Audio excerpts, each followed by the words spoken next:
अब्दुल्ला सिंह है और मैं एक टीचर का यंग ट्रेनर हूँ। अभी भी मैं कुछ ट्रेनिंग्स करवाता हूँ। शॉर्ट इंट्रो सबका एक ले लेते हैं, सब अपने नाम बताएं प्लीज। इब्राहिम। फोकस क्या है? किसी एक कोर्स को प्रॉपर अपनी जान लगाना, उसको सक्सेस तक लेकर जाना। Follow one course until success. एक चीज स्टार्ट की है, उसको आपने अपनी डिटर्मिनेशन देनी है, उसमें आपने अपना इंटरेस्ट पैदा करना है। अपनी जितनी जान आप डाल सकते हो, जितना उसको अच्छा बना सकते हो, उतना अच्छा बनाओ। अपना 100% दो उस फोकस को, उस सब्जेक्ट को, उस कोर्स को। एक्टिविटी में सब अपनी आंखें बंद कर लें। सोचें, नजर क्या आता है आपको? आपको कौन सी चीज फील होती है? किसी भी चीज, कोई भी चीज छुपानी नहीं है, अपने आप से नहीं छुपानी। क्योंकि हम जब लॉजिक्स देते हैं इररेलेवेंट कि ये चीज इसलिए नहीं हुई, इसकी वजह से नहीं हुई, वो हम किसी और के साथ नहीं बल्कि अपने साथ धोखा कर रहे हैं। सोचें क्या नजर आ रहा है आपको अपने गोल से रिलेटेड। वो चीज आपका इंटरेस्ट है। जरूरी नहीं है कि आप वही काम करें जिसमें आपका इंटरेस्ट नहीं है, आप वो काम करें जिसमें आपका इंटरेस्ट है। क्योंकि पैशन और प्रोफेशन अगर सेम हो, खैर अभी हम उसके ऊपर बात नहीं करते। हमारा जो भी सब बच्चे हैं, सबका लेवल इस टाइम स्टडीज का है। फर्स्ट ईयर सेकेंड ईयर तक तो हमने सिर्फ स्टडी करनी है, हमने महल भी बनाने हैं, हमने गाड़ियां भी लेनी है, लेकिन इस टाइम मेन टॉपिक हमारा स्टडीज है। अगर आज हम किसी चीज को, किसी कोर्स को स्टार्ट करते हैं, स्टडी को, उसको हम आधे रास्ते में छोड़ देते हैं, तो क्या आपके पास कोई गारंटी है आप जिंदगी में हर चीज आधे रास्ते में नहीं छोड़ेंगे? कोई गारंटी है? आज आपने बीए आधे में छोड़ दिया, कल आप एमए आधे में छोड़ देंगे। अव्वल तो वहां तक जाएंगे ही नहीं, लेकिन अगर चले गए तो आधे में छोड़ देंगे। और लाइफ में हर चीज आधे में छोड़ते जाएंगे और अपने आप को तो ज्यादा तकलीफ पहुंचाएंगे, अपने इन्वायरमेंट को भी खराब करेंगे। फोकस में आता है लव लाइक। आप किसी चीज से प्यार करते हैं, किसी चीज को पसंद करते हैं करना। आप एक गोल सिलेक्ट करते हैं, उस गोल को आप पसंद करते हैं, उससे रिलेटेड चीजों को पसंद करते हैं। जैसे गाड़ियों को हम पसंद करते हैं तो हम गोल बनाते हैं कि मुझे ऑडी R8 चाहिए या मुझे Q7 चाहिए, तो हम उस चीज को पसंद करते हैं। अक्सर ऐसे होता है स्टडीज में कुछ बच्चे वीक होते हैं, जिनको 5 सब्जेक्ट्स अगर हम एवरेज लगा लेते हैं तो उनको 5 में से 2 सब्जेक्ट्स अच्छे लगते हैं, या 2 भी नहीं, 1 अच्छा लगता है। ऐसा क्यों है? क्यों उनको सारे सब्जेक्ट्स नहीं अच्छे लगते हैं? इसके पीछे भी प्रॉपर एक्टिविटी है।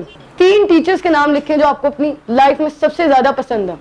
अब 3 सब्जेक्ट्स लिखें जो आपको सबसे ज्यादा पसंद है। सबसे ऊपर आपने वो सब्जेक्ट लिखना है जो सबसे ज्यादा पसंद है, फिर वो सब्जेक्ट लिखना है जो आपको उसके बाद ज्यादा पसंद है। अब मैच करें, क्या ये वही टीचर है जिसका सब्जेक्ट आपको पसंद था? आपको टीचर अलग पसंद है, सब्जेक्ट अलग पसंद है। आप एक्चुअली टीचर को पसंद कर रहे हो, उसके सब्जेक्ट को पसंद नहीं कर रहे। आप टीचर, ये हो ही नहीं सकता कि आपको एक चीज पसंद हो और आप उसमें 100% ना दो। आपको टीचर पसंद है, सब्जेक्ट भी आपको पसंद है, लेकिन आप उसमें अपना 100% देते नहीं है। Focus on any decision before taking the decision. किसी भी डिसीजन को लेने से पहले उसके ऊपर 1000 बार सोचो, 10,000 बार सोचो, जितना सोच सकते हो उतना सोचो। लेकिन एक बार वो डिसीजन ले लिया तो ये पक्का फैसला कर लो कि आइंदा उस डिसीजन को रास्ते में नहीं छोड़ोगे। जैसे कि मैंने पहले भी कहा, आज एक चीज को रास्ते में छोड़ोगे, कल 2 को रास्ते में छोड़ोगे, और ऐसे ही हर चीज को रास्ते में छोड़ते जाओगे। ना तो आपकी लाइफ अफेक्टिव हो पाएगी और ना आप किसी चीज पे फोकस कर पाओगे। आप अपना 100% सारी जिंदगी नहीं दे पाओगे, क्योंकि ये बेस हमारी इसी स्टेज से बनती है जिस स्टेज पे हम अभी हैं। हमारी स्टेज अभी स्कूल लाइफ है या कॉलेज लाइफ है। ये बेस्ट स्टेज है अपने आप को फोकस्ड लाइफ या अपने आप को अफेक्टिव लाइफ की तरफ लेके जाने की। अपनी स्टडी आपका मेन इस टाइम चीज है जिसको आपने एक्सेप्ट करना है, खुले दिल से एक्सेप्ट करना है, उसको डिटर्मिनेशन शो करनी है, डेडिकेशन शो करनी है। एक चीज नहीं याद होती उसको पढ़ो। एक SQ3R फॉर्मूला है कि आप किसी सब्जेक्ट को पढ़ने लगते हो उससे पहले सर्वे करो, उसके बारे में नॉलेज इकट्ठी करो। कोई बुक है उसके इंडेक्स पढ़ो, सारा कंटेंट देखो उसके हिसाब से, उसके रेलिवेंट चीजें। फिर आप क्वेश्चन सोचो अपने माइंड में कि मुझे इसके बारे में पहले क्या पता है और आगे क्या पता लगाना चाहता हूं मैं। जैसे कि यंग ट्रेनर प्रोग्राम पहले भी हमने किया था EIE ने, तो आपको कुछ ना कुछ तो आइडिया होगा हर टॉपिक के बारे में। EIE की तरफ से नहीं तो संदीप महेश्वरी की तरफ से या किसी और बड़े ट्रेनर की तरफ से कुछ आइडिया होगा आपको फोकस के बारे में, कुछ स्टडीज के बारे में। उन सबको एक बार लिखो और फिर जो बुक पढ़नी थी, जो कोर्स करना था, उसको एक बार गो थ्रू करो। क्वेश्चंस करो, फिर अपने मोटिवेटर्स या अपने ट्रेनर्स, अपने टीचर्स, उनसे पूछो, उनके आंसर्स फाइंड करो।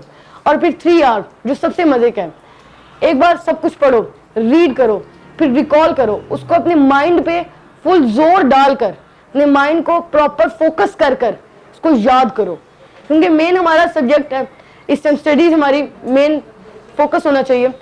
फिर उसके बाद 24 आवर्स के बीच में आपने उसको रिवाइज करना है। वैसे इसको रिव्यू कहते हैं, लेकिन पाकिस्तान में मोस्टली रिवाइज काउंट किया जाता है। इसको रिवाइज करो, बार बार अपनी चीजों को फोकस करो, क्योंकि अगर आप फोकस नहीं करोगे तो आप रिवाइज नहीं करोगे, रिवाइज नहीं करोगे तो एट द एंड आपको उस तरीके से सक्सेस हासिल नहीं होगी। Follow the directions. कौन कौन बंदा अपनी जिंदगी में डायरेक्शंस फॉलो करता है? आप डायरेक्शंस फॉलो करते हैं?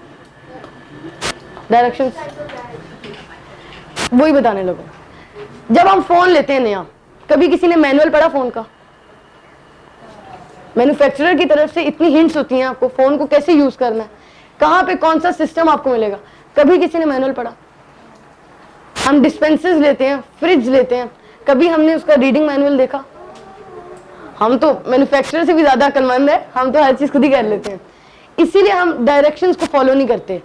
जब हम डायरेक्शंस को फॉलो करते हैं तो एक हमारा माइंड तैयार होता है उस चीज पे फोकस करने के लिए, उस चीज को और सीखने के लिए, प्रैक्टिकल लाइफ में लाने के लिए। दुनिया में जो सबसे बड़ा रीजन है ना कुछ करने के लिए, वो ये है कि मुझे कुछ करना है, मुझे लाइफ में कुछ बनना है, मुझे अफेक्टिव लाइफ गुजारनी है, मुझे लोगों को अपनी पर्सनैलिटी से इंस्पायर करना है। अगर आपकी लाइफ में कोई रीजन नहीं है ना तो आप कुछ नहीं कर सकते। अफसोस के साथ लाइफ में रीजन ऐसे ही है जैसे जिंदगी बगैर पानी के। पानी के बगैर हम जिंदा नहीं रह सकते, बड़ी हद तो 3 दिन या 4 दिन, मेरे ख्याल में वो भी नहीं होता। रीजन अगर आपके पास नहीं है तो आप एक दिन भी जिंदा नहीं रह सकते। बगैर रीजन के आप खाना नहीं खाते, बगैर रीजन के आप पानी नहीं पीते, बगैर रीजन के आप बाहर नहीं जाते। कुछ रीजन पैदा करें एक चीज पे फोकस करने के लिए। पढ़ाई से रिलेटेड बेस्ट रीजन ये है, मुझे 90% मार्क्स लेने हैं, मुझे खुद को प्रूव करना है। प्रूव करना है लेकिन एंड पे, शुरू में इंप्रूव करना है, अपने आप को डे बाय डे इंप्रूव करना है। आप इंप्रूव करो, प्रूव ऑटोमेटिकली आपको सब मान लेंगे कि इस बंदे ने 90% नंबर लिए हैं। वो तो जब एक बार आपने ले लिए तो सब ऑटोमेटिकली एक्सेप्ट करेंगे उस चीज को। हम रीजन हमारे पास होता क्यों नहीं है लाइफ में कुछ करने के लिए? हम क्यों फोकस नहीं होते? ये सिर्फ एक जुमला था जिसके लिए इतनी बेस मैंने बनाई कि हम एक चीज पे फोकस नहीं करते क्योंकि हमारे पास रीजन नहीं है। हम उस रीजन को पैदा क्यों नहीं करते? एक्चुअली हम डरते हैं। हमें लगता है अगर हमने कोई रीजन फाइंड किया सब हमारा मजाक उड़ाएंगे, सबसे बड़ा रोग क्या कहेंगे लोग, जस्टिफाई करेंगे। जैसे वो आइसबर्ग वाली बात थी, 10% तो लोगों का डर होता है, 90% अपने आप में शर्मिंदगी का डर होता है। हमें ये लगता है कि हम ये नहीं कर पाएंगे। ये रीजन एक फ्लॉप रीजन है। हमें पढ़ने के लिए कोई रीजन चाहिए लेकिन हम नहीं ढूंढते क्योंकि हमें लगता है कि वो रीजन फेक होगा। हम अपने आप पे यकीन नहीं करते, हम अपनी सोच पे यकीन नहीं करते, हम अपनी हर चीज से यकीन नहीं करते।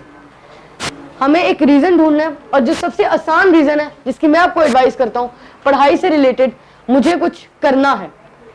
कुछ करोगे तो कुछ बनोगे, और अगर सिर्फ रेस्ट ही करोगे तो कुछ भी नहीं कर पाओगे। No pain no gain. सबसे आसान हल है अपने आप को किसी चीज पे फोकस रखने के लिए, स्टडीज में अपने आप को बेस्ट देने के लिए, 100% देने के लिए रीजन ढूंढो। ये करना है तो क्यों करना है। क्यों से लड़ाई बहुत होती है, लेकिन क्यों का एक फायदा भी है, आपको मिल जाता है कि आप ये कर रहे हो इस चीज के लिए कर रहे हो। सक्सेस एक बहुत बड़ा रीजन है, मुझे सक्सेस चाहिए, सक्सेस एक अपने आप में बहुत बड़ा रीजन है। लेकिन हम रीजन अपना भी ढूंढ सकते हैं, लेकिन हमें अपने आप में यकीन करना जरूरी है। रीजन ढूंढें, डेडिकेशन शो करें और एक अच्छी इफेक्टिव लाइफ गुजारें। Thank you so much.